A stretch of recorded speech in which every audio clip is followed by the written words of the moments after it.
kardeşlerimize destek vermek, Siyonist İsrail ve destekçilerini lanetlemek için düzenlediğimiz basın açıklamasına hoş geldiniz. İkinci ayet-i kerimede şöyle buyurmaktadır. Estaizu billah, bismillah. İnne fî halqis semâvâti vel ardı ve ihtilâfil leyli vel nehâr.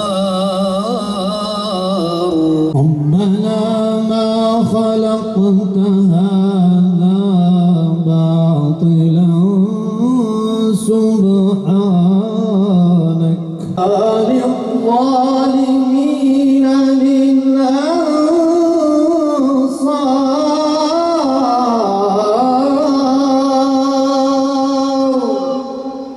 Filistin'de bütün dünyanın gözü önünde kendilerini medeni sanalarca işgal, katliam ve soykırım uygulanıyor.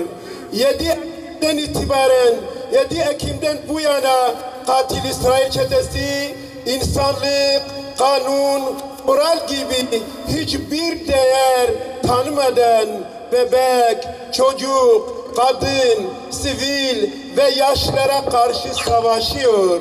İnsanlık ve kutsal değerler çiğnenirken İslam dünyasının başındaki liderlerin duyarsızlığı yüreğimizi dağılıyor. Parçalanmış bedenleri şehridir Gazze. Dünya bu drama, bu vahşete dilsiz ve sağırdır. Dünyanın neresinde yaşarsa yaşasın, insani, ahlaki değerlere, insan haklarına saygılı olan herkesi bu soykırıma karşı durmaya çağırıyoruz. Terörist İsrail kana doymuyor. Gazze'de savaş suçu işlenmektedir. Tarih bugünleri kara bir leke olarak yazacaktır. Gazze'de bebekler, çocuklar, kadınlar, siviller katledilmekte. Bu binalar, hastaneler, okullar, camiler acımasızca bombalanmaktadır. Sözde uygar toplum, medeni Avrupa, Gazze'deki soykırımı film izler gibi izlenmektedir. İki yüzlü Batı medeniyeti Gazze'de başını kuma gömmüştür. İki yüzlü Batı bu vahşeti görmekten gelmektedir. İnsan hakları örgütleri bu insanlık dışı vahşeti sadece seyretmektedir. Tüm devletler ve uluslararası kuruluşlar bir an önce Gazze'de insani ateşkesin tesisine yönelik girişimlere samimiyetle destek vermelidir. İsrail terör devletidir.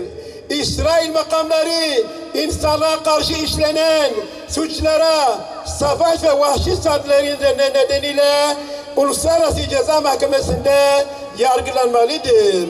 Başkenti Doğu Kudüs olan 1967 sınırları dahilinde coğrafi bütünlüğü sağlamış, bağımsız ve egemen Filistin devletinin tanınması şarttır.